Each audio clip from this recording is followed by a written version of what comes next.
Hi, everyone. Hi, everybody. Thank you so much for tuning in today to Adaptable and the series Counselor Cafe. I'm especially excited to have with me here today to discuss trauma and men's health and my personal hero, my husband, Pat O'Horo. I will have him introduce himself in a moment.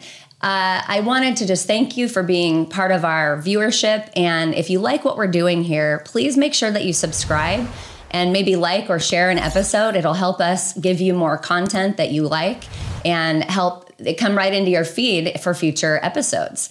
So let's just dive in and talk about why I have this awesome man here today. Pat, tell me a little bit about yourself. Introduce the viewers. My name is Patrick O'Horo. Nice to meet you again after 25 years. I am happily married to a woman who I adore. I am a father figure to 5 young men. I'm a recent graduate in clinical mental health counseling and really transitioning from a period of my own trauma work into post-traumatic growth and now a professional career in counseling to help others. Thank you. I have gotten to have a front row seat to the journey that you have taken, and I'm warning you, I'm going to be choked up on this episode. I can already feel it coming. I mentioned before that you're my hero, and to get to watch the metamorphosis that you have gone through in your own journey has been truly, honestly, the honor of my life. And so I want you to tell us a little bit about why you are a good person to talk on the show about men and mental health and overall wellness. Yeah. I think, to start, I had a really atrocious childhood. I'm the son of a very abusive alcoholic father, and the rest of my family system was kind of congruent with that, right? It's a pretty dysfunctional childhood. And I didn't really have role models. I had to learn to adapt and survive, and really always had a picture for myself of the type of family that I wanted to have, but it was just so distant from the life I was actually living.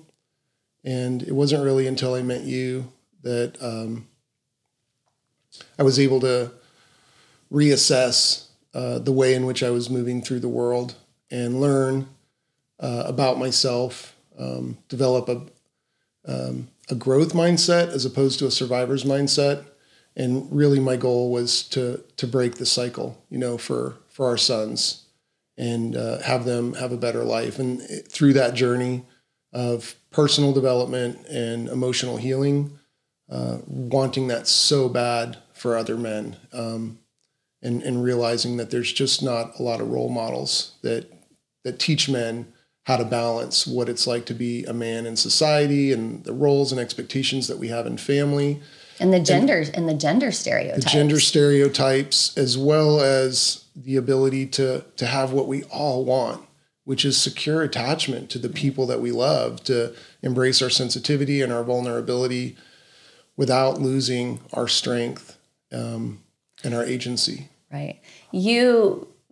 I talk about people who are kind of flying blind when it comes to role models of either gender. Mm-hmm. And I say to my clients all the time, you came into this world and you really had no blueprints. Mm-hmm. There isn't a rule book about how to move forward and do it correctly. And then when it comes to emotional and mental health, our generation, our parents, that was not something they were yet exposed to. And so what ends up happening is, our generation is like, how do we do this? And, you talked about your stepdad and how you kind of got a glimpse of an example of the differences in one from your own dad and him, but also maybe a little bit about the gender stereotype. Yeah, I think, as I mentioned, my father, he was very abusive, but he really embraced this, John Wayne, tough guy kind of persona, right? He was very uncomfortable with any type of weakness or vulnerability, and seeing that in me, even as a small child, brought up a power over response, which was really bad. And I think, like many generations, like every generation, we look at our caregivers and we want to do it differently. Sure. And we try to change it for good or bad. You mentioned to me one time years ago something about, like, to give the audience an example of just how overly insensitive or lacking in vulnerability your dad was about stuffed animals. Can you share with the viewers? My dad was, in simple terms, he was a bone breaker. And as a little child, I was always sensitive. And what I'm learning now and what I've learned through my journey, right, is, the original me is actually a very sweet, sensitive young man. But my father wouldn't allow me to have things like stuffed animals. I remember my mom had a stay in a hospital and brought me a stuffed animal. And I loved it. And, she gave it to me and she said, hide it from your dad. And that was the first time I kind of really realized I was probably maybe 9 years old. And, why would I have to hide this thing that I care for, from him? Yeah. And I think that was also a reflection of myself, that I learned that I had to hide who I was in order to stay safe. And the need for connection. You had to hide that deeply seated human need for connection from yourself and others for fear of retaliation. And, I've always wanted a family. Even as a young man, I wanted the family that I didn't have. And so it was really incongruent when I started having children of my own, right? And wanting to tap into that sensitivity and empathy for them and kindness and loving kindness with them, and not having had the opportunity to practice that. Sure. Because it was more important that my father didn't feel shame for his lack of ability to be vulnerable and sensitive. So circling back to, the example of Kenny, can you share? Yeah. So Kenny was a man that my mother and I had a very short time in our life. He passed away shortly after my mom and him marrying. But the little bit of time that I did have with him, he was just a sweet, sweet, sensitive man. He was just the opposite of macho when he was around my mother. And a really good story, something that always brings a smile to my face is I remember he would be around my mom, and if he had to go to the restroom, he'd be like, oh, I have to go tinkle, and he'd kind of pitter patter off and he'd go to the bathroom. But if he was doing a project with me, a teenager, working on a truck or something, he'd be like, oh, I got to go take a piss, And for me, I saw that duality, right? And I think at the time I conceptualized it as you have to have different personas or faces depending on your audience. But also just it wasn't just about manners or etiquette, right? It was really about a man trying to be sensitive, but also really struggling to relate to another man and not being able to be authentic, because he was the tinkle guy. He wasn't the take a piss guy. Right. But he shapeshifted depending on his audience. To try to connect with me. And that was something that really, really stuck with me, that I'm an observer of people. It's a byproduct of being traumatized. You watch everybody. And you get really good and at sizing up. And I got really, really good at a young age. And so just noticing that behavior, that mannerism that he had, I think it did influence me in my journey to beginning to find balance. But I think I adapted to it improperly or maladaptively originally, right? I learned to put on different masks. Like that overcompensation. Yeah, and it became really problematic for me as life became more complicated, as my family system grew and became more complicated. And, you switch masks, but when your nervous system goes, you end up back to this original state or this traumatized state that was really incongruent with a lot of the masks that I was wearing, that I was presenting to my family, I was presenting to society as well. And I want to just chime in a little bit here with that adaptation of surviving.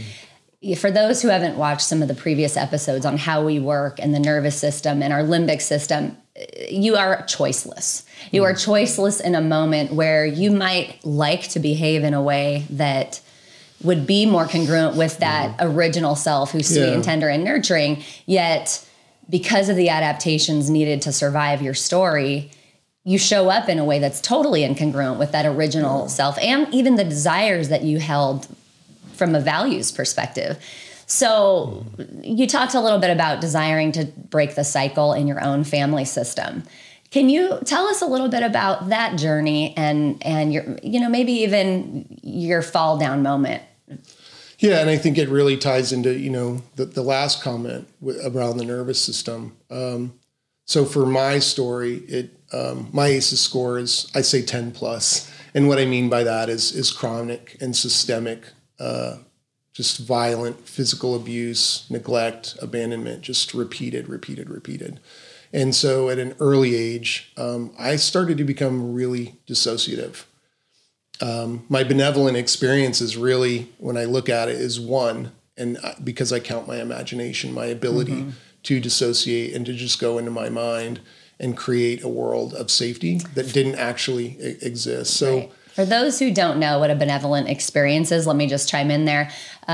Basically, that's an experience that one has that helps to create and support resilience. So when somebody has a few people in their world that they can count on or support, they can then handle the things that are more traumatizing in nature more adaptively and more in a resilient way. And so we want to look as therapists at not just what happened that was bad, but also what happened that was good, so we can get an understanding about how a person is going to tolerate and adapt to further upsetting or stressful scenarios. I like to think of benevolent experiences as almost like the first responders that we get for the emotional injuries that we have when we're young. Oh, I like that. Right? Did you have a friend or a school counselor or a coach or an activity? Did you have something that you really love to do? Or, and what was that helped me heal? So, it's not what happened. It's not what's wrong with you. It's what happened to you. And often trauma is a result of not just what happened to you, but what happened after. Right. So the benevolent experiences. Or what didn't happen after. Or what didn't happen. I fell down. I scraped my knee. I was held, nurtured, kissed and touched. Right. Or I fell down, I hurt my knee, and my dad said, "Get up, pussy, and stop crying." Well, those are the differences in how we adapt. And if I can expand on that, from my experience when I was around 10 years old, I broke my shoulder playing football with bigger kids, and I came into the house, and unfortunately, my dad was the only one that was home. His inability to tolerate my distress, instead of coming to me and being concerned about my injury and caring for me, he beat me until I stopped crying. Yeah. And that really started my journey into dissociation, right? Of ignoring pain and of ignoring danger and compartmentalizing it to shut that down. And I think we'll show the picture of that little boy, if that's okay with you, because it really puts, it really connects, all of us. Yeah, and it was par for the course. I mean, that was a remarkable one because of the extent of the original injury, but it was par for the course for my childhood. And then, at some point, we can talk about this later, but at some point I became the identified perpetrator. The problem in the family system story, and that caused a lot of other problems. So, as I look at my journey into breaking the cycle, right, in the nervous system, was now having that original sensitive self that wanted to love my children, wanted to be the man or the father that I always wanted, and really falling down a lot because I just couldn't fight my nervous system. I couldn't fight anger. I couldn't fight powerlessness enough. And I saw danger everywhere. And I expanded, that bubble of danger expanded to my children. And so my ability to show up when they were hurt or they were in danger or they were dysregulated wasn't the nurturing father. It was this alarmed, power over father. Mm-hmm. And, I'm not trying to vilify myself. I was doing the best I could with what I had, which continued to be a very dysfunctional, cycle. So for those that don't know, my first three sons were from my first marriage, which also had a lot of its own problems.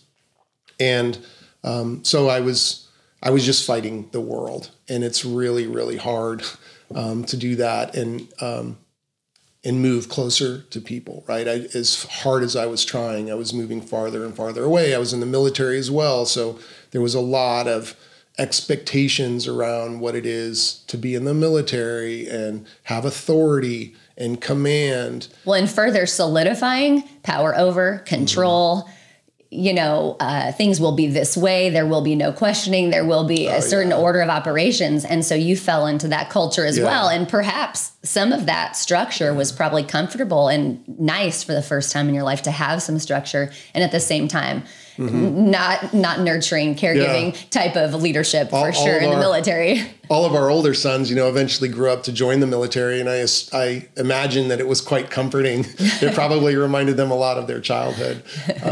For sure. We had a much more controlling, authoritative parenting approach earlier in our marriage with our kids because I was a classroom teacher, so I knew how to manage a whole lot of kids, and you were a military guy. And so rather than coming from a much more nurturing place, I think we had a much more authoritarian.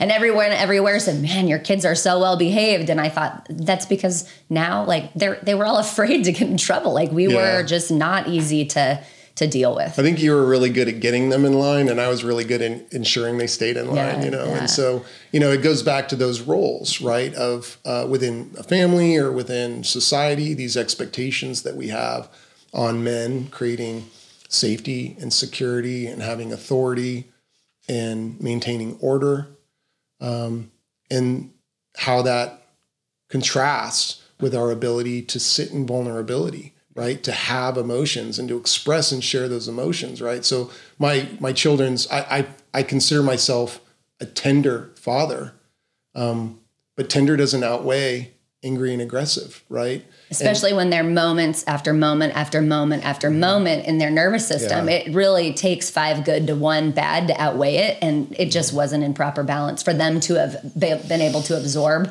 all that tenderness. So as you move toward your family and try to be that caring, nurturing kind of parent, those other controlling behaviors created a lot of resistance and fear in our offspring and me.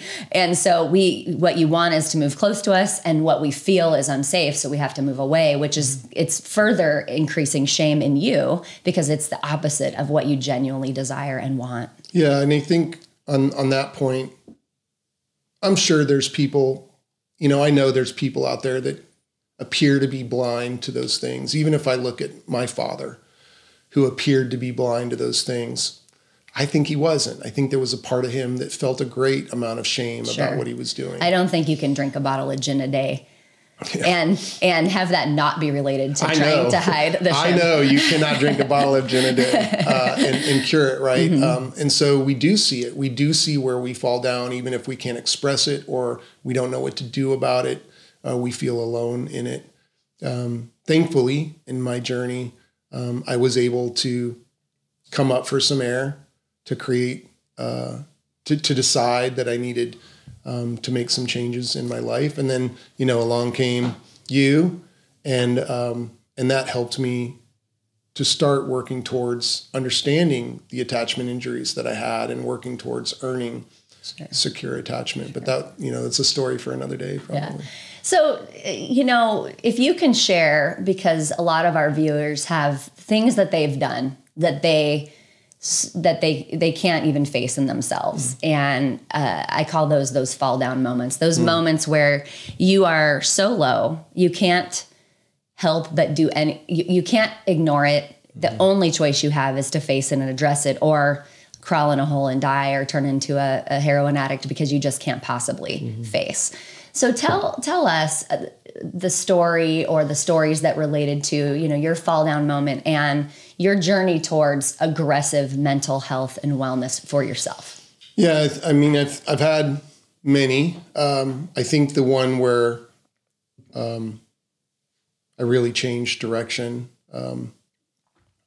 was what we refer to as Raleigh. For context. Yeah. Please tell the backstory. Yeah. I think we were 10 years into our marriage, and lots of adoptions, lots of complexity, lots of pressure from the inside world and the outside world and things like that.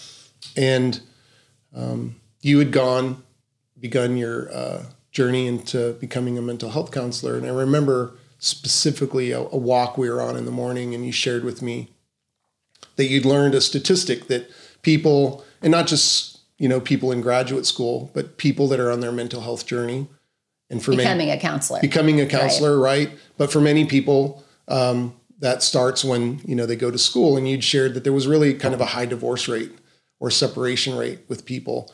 And that it wasn't just because of what they learned and they were educated, it's because they started making a change in the homeostasis of the system, right? Learning about boundaries and codependence and their needs. Well, and if I can share a little bit about part of what I think leads up to, the Raleigh moment is I then go to therapy because the grad school says you should go to 3 years of therapy before you're a therapist. If you're going to be a conscientious practitioner, you have to clean your own side of the street and take care of business. So I start going to therapy, and I didn't know how I was adapting to my environment as a child. And then also in my marriage, I was incredibly codependent. Everything was about what is going to help keep peace. What is going to make sure you don't get upset, or the kids don't feel abandoned or alone, or.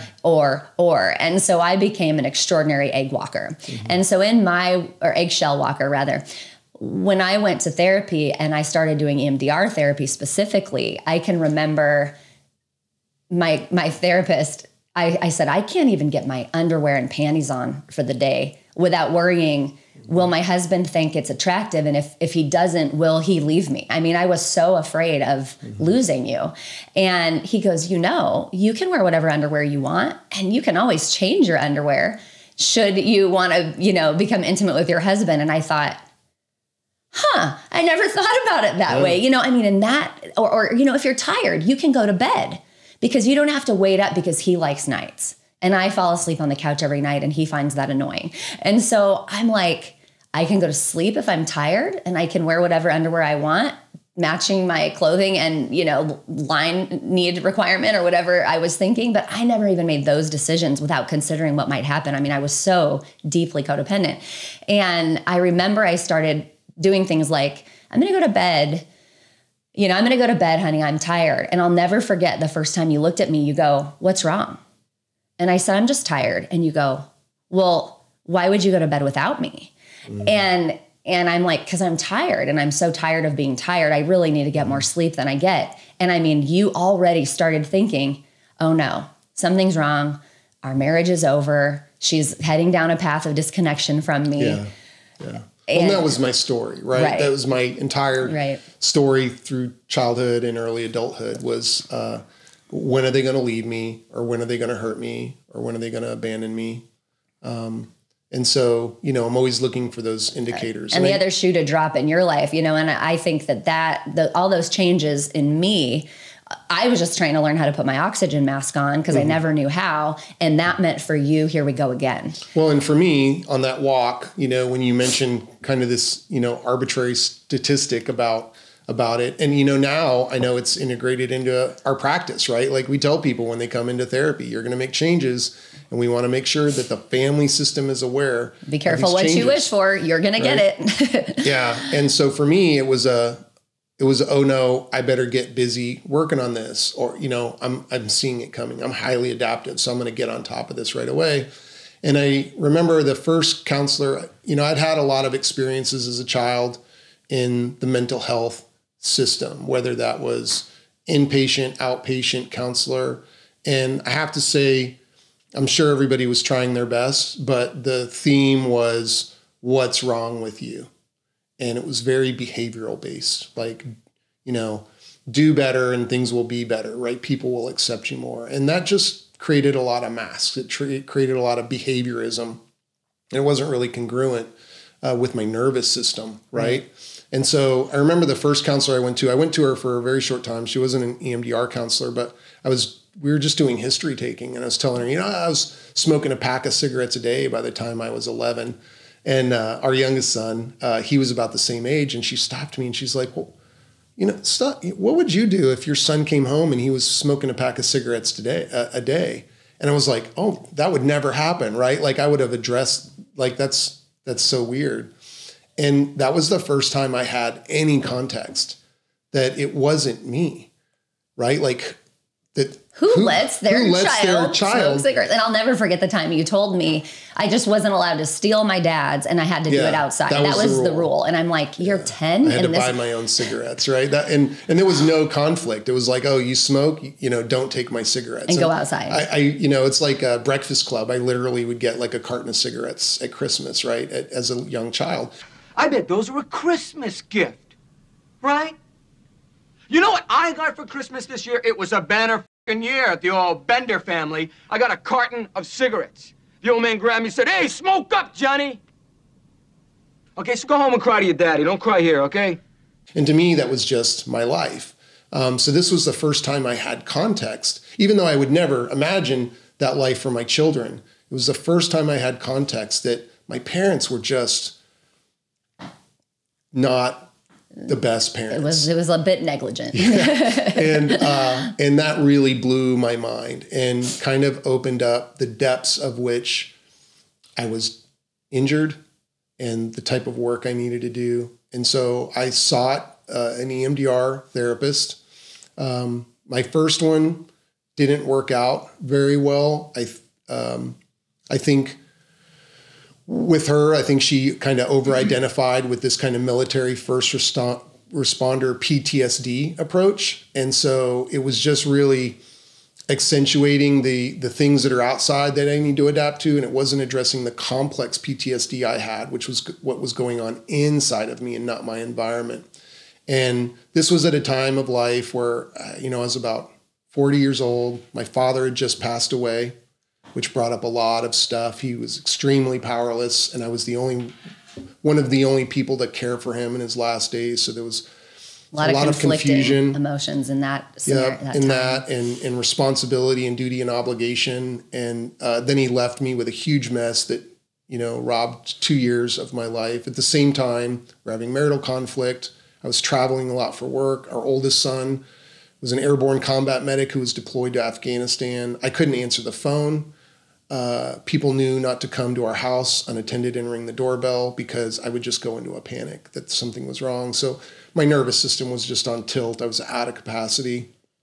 And I remember he was coming home, and at the time the Army didn't really tell you exactly what day to be there to greet him. They kind of give you a window, and he's coming into North Carolina, which is where my mother and sister live. So we decided to camp out with them the area, for a week, like literally stay in my family's house for a week while we waited for the phone call to go get him. And in hindsight, that was a really bad idea. It just exacerbated the problems. And my son arrives, he's on tilt, excited to be home, and wants his car, wants his stuff. And it was like, come, wait. So we're like also sleep deprived on top of and nervous because, I'm going to tell a little bit behind this. Like a couple of weeks before, he had called and told us about a near-death experience where a buddy of his had stepped on an IED. He had been blasted himself. And he was blasted. Yeah. And so he can't save the guy. He's the medic. So he's so traumatized. And we just wanted him out of there. Yeah. Right? It was just, both of us were in total panic over just getting him the hell out of there. Was my son home. Right. And so I remember the day that he came home. The plane lands. It was so bad. It's like the tires on the plane caught on fire, right? Because it was so hot. And, we're waiting for like an extra hour while they cool the tires before they deplane. It was just, on top, it was like this crazy Jenga stack. And then he gets off the plane, and we'd had a weekend plan for the family to reunite. And all he wanted to do was get his stuff. And long story short, I ended up sleep deprived, up with him for 2 days. And we finally meet up with the family in Raleigh. And I remember getting in a fight with you over Q-tips, just Q-tips. And we're just in our normal cycle of just going back and forth, placing blame and escalating. And I'm standing there and you're sitting in a chair, and I think you'd had enough, and you came flying up out of the chair in my face. You were being really rageful at that moment. I was awful. Yeah, I was awful. Yeah. My normal, awful, triggered self, and something about you coming up and flying at me. And I said to you, what are you going to do? Hit me? I mean, I taunted you, honestly. And I did. I remember now, there's a scene in the movie Anchorman where Ron Burgundy loses his dog and he's in this phone booth and he's just in a panic and he's calling for help. And he's like, I'm locked in this glass box of emotion. And I use that all the time now because I realized that dissociative, compartmentalized self at that time, that I was locked, the true me was locked in this glass box of emotion. And I remember my hand coming up and grabbing you by the face and almost lifting you, and panicked inside to stop and powerless to do so. And I remember throwing you at the bed and you bouncing off the bed and then flying towards this glass end table. And, you know, one side effect of my trauma is that I just see things happen before they happen. And I just, in that moment, I thought I was watching myself kill you. That I saw you and you missed that table by an inch. And I remember just dropping to my knees. I knew I had failed to contain the pressure that I'd contained for so long. And I had just lost everything that mattered to me. And I know you were in shock, and I remember leaving the room. We had adjoining rooms with my son who had just returned from Afghanistan, and he heard all of this. And I walked into the room also in shock, and I remember he looked at me and he's like, Dad, Mom's not the threat. She's just not a threat. And the one thing I got from the counselor I'd been seeing at the time was this analogy of this movie Battleship. Not my favorite movie for a couple of reasons, but it's this movie about an alien invasion, and one of the reasons I didn't like it is that the USS Missouri, a battleship, is a centerpiece in the movie, and I served on that ship during the Gulf War. I was a combat vet from that ship, and of course, they didn't get it right on the ship. But one thing that movie did get right was that the aliens, their threat detection system, they weren't just destructive. They had a mission. And when they would see a threat, they would assess the threat. And the targets would get highlighted as green, yellow, and red. And if they were red, they would engage them. And if they were yellow, they would watch them. And I remember this one particular scene where, one of the aliens kind of attacks, people, and the people would put the weapons down and it would go from red to yellow. And I was like, that's what's missing in me, is once I see red, your sensors are all off. I'm done. Mm-hmm. I can't de-escalate. And you see red when it's really green. Yeah. Like you don't actually have a weapon, right? The only weapon that you have is my attachment, my fear of losing that connection. Mm-hmm. Right. And thankfully, you had a lot of grace.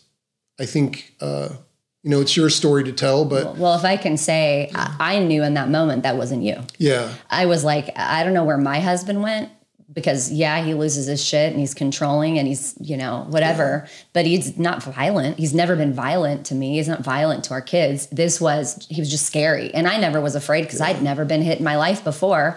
And so I never was afraid of you or really anybody.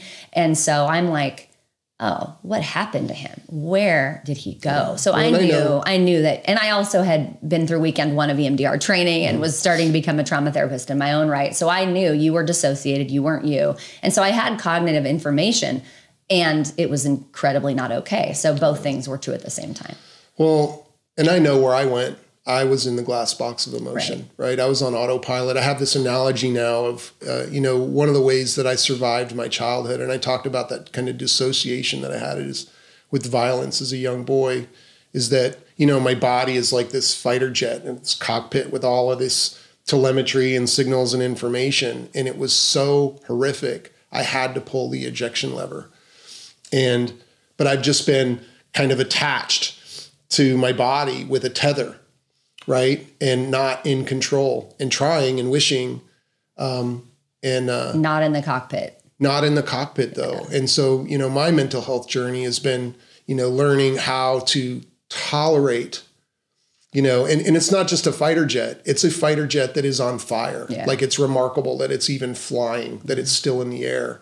And so it makes sense to eject. But, you know, my journey has been, I got to crawl back in there and learn how to tolerate it and learn how to troubleshoot all of those indicators and get control of the vessel. Right. Which is your body. Yeah. And so I think that weekend, Raleigh, you know, led to a period of surrender, of, you know, decades of me going, I can fix it, I can control it, I can manage the behaviors, and realizing. I would say another thing that happened was a metamorphosis of, because, you know, it's not that I hadn't said it's too much, you're too controlling, you need to let go. Like, those things had been said for a decade, but you couldn't see it.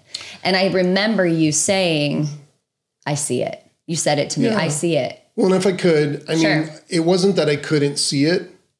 It's that I thought that I was the only one that could fix it. And I didn't see the value or the ability for others to help and to understand it. And I think there was a lot of blame too, because that's how we discharge our pain and discomfort. And so when things would go awry, you know, my experience was, you know, he shouldn't have done this. You shouldn't have done that. Why are you, you know, there was definitely blame there. And so it was like, well, you know, I remember thinking, like, he can't see that this response is too big for this scenario. Typically afterwards, you would sometimes take accountability for those moments, but like, in the moments, there was no getting through to you. And that day was that fall down day, you know, you crawling back and laying your head in my lap. I mean, I was like, there's no way he doesn't see it now. Well, and again, I don't think it was that I didn't see it. I think that I knew when I failed to rise. I knew when I let other people down or things got too big. I think I was misguided in that I could overcompensate for those things in other ways. And I also think that because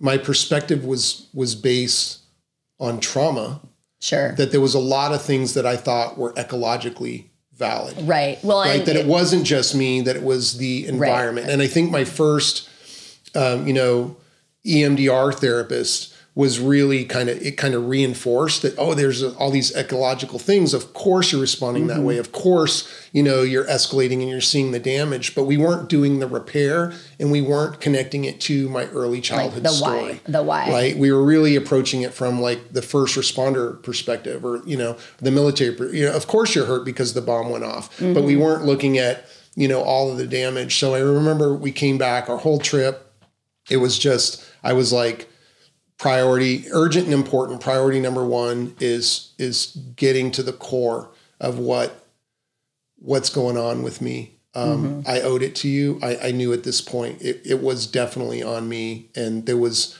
no ecological reason for me to do what I did. And thank God I'd already kind of connected with another provider, and I was able to find an EMDR therapist who is a real craftsman. She's very attachment informed and intelligent and studied.